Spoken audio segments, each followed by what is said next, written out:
Summary of the story. The Verger, William Somerset. Maugham's short story The Verger is about the circumstances that led Albert Edward Forman, the verger of St. Peter's Neville Square, to resign. Forman was a gentle and dignified man who had spent 16 years serving St. Peter's Church. He rose to the position of church verger as a result of his hard work and dedication. Albert began his professional life as a page boy in the household of a merchant prince.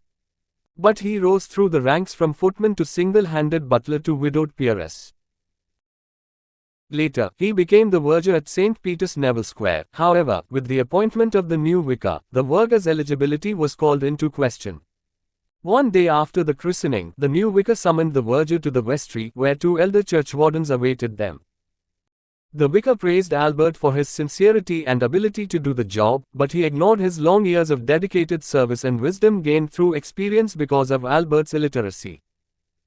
Albert was taken aback, but he defended himself by claiming that the previous vicar didn't mind.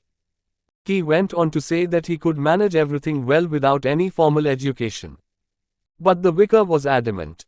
He gave the verger the option of learning the letters in 3 months, failing which he would lose his job. The proposal was turned down by the verger, who preferred to resign, believing that it was too late to learn. The verger was depressed after resigning.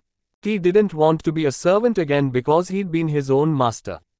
While going home, he took a wrong turn and needed a cigarette but couldn't find one on the street. This gave him the idea of setting up a tobacco shop there. Forman chose to work as a tobacconist and a newsagent. He began with a small shop and later opened a second shop with a manager. Within 10 years, he had acquired at least 10 stores. He made a lot of money and put it in the bank. He was a phenomenally successful businessman. Years later, when Forman was asked to sign some papers and invest his money at the bank, he discovered that he was illiterate. The manager was astounded by what this man had accomplished despite his inability to read. When he asked Forman what he would have done if he could read, Forman simply replied, "I'd be a verger."